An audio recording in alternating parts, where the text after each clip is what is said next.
আসসালামু আলাইকুম প্রিয় শিক্ষার্থী বন্ধুরা, তোমরা সবাই কেমন আছো? ম্যাথ কেয়ার হোমের ইউটিউব পেজের পক্ষ থেকে তোমাদের সবাইকে স্বাগতম। আজকে আমরা দশমিকের ভাগ নিয়ে আলোচনা করব। দেখো এখানে লেখা আছে 10 এবং 100 দ্বারা ভাগ, অর্থাৎ দশমিকের কোন সংখ্যাকে 10 এবং 100 দ্বারা কতটা সহজেই আমরা ভাগ করতে পারি। চলো শুরু করা যাক। প্রথমে একটা কথা মাথায় রাখতে হবে, যদি দশমিকের কোন সংখ্যাকে 10, 100, 1000 এরকম কোন সংখ্যা দ্বারা ভাগ করতে বলে, আমরা জানি ভাগ করলে সংখ্যার মান কি হয়, হ্রাস পায় বা কমে যায়। তার মানে এখানে দশমিকটা একের সাথে যে কয়টা শূন্য থাকবে, দশমিক সেই কয় ঘর বাম দিকে যাবে। কোন দিকে? বাম দিকে। আমরা গত ভিডিওতে পড়েছিলাম গুণের ক্ষেত্রে দশমিক কোন দিকে চলে যায়, ডান দিকে। আজকে কোন দিকে যাবে, বাম দিকে। দশমিকের গুণের ক্ষেত্রে অর্থাৎ দশমিকের সংখ্যাকে 10, 100 এরকম সংখ্যা দ্বারা গুণ করতে বললে দশমিক ডান দিকে সরে যাবে। আর যদি দশমিকের সংখ্যাকে 10, 100 এরকম সংখ্যা দ্বারা ভাগ করতে বলে, তাহলে দশমিক কোন দিকে যাবে, বাম দিকে যাবে। তাহলে দেখো এখানে কয়টা শূন্য, একটা, তার মানে এই দশমিক এক ঘর বাম দিকে যাবে। তাহলে এখানে অ্যান্সার কত হচ্ছে, এখানে হচ্ছে 2.47।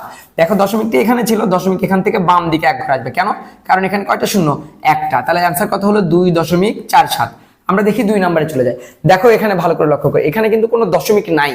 তাহলে যেখানে দশমিক নাই, এখানে আমরা সবার শেষে মনে মনে একটা দশমিক ধরে নিব। এখানে যেহেতু দশমিক নাই, তাই আমরা মনে মনে সবার শেষে কয়টা দশমিক ধরে নিব, একটা। তাহলে এখানে দেখো একের পিঠে কয়টা শূন্য, একটা। তাহলে দশমিক এখান থেকে এক ঘর বাম দিকে আসবে। তাহলে এখানে হবে কত, 0.3। এখন প্রশ্ন হচ্ছে, তুমি যদি শুধু 0.3 লেখো সেটাও হবে, কিন্তু আমাদের বোঝার ক্ষেত্রে 0.3 দিয়ে নিব।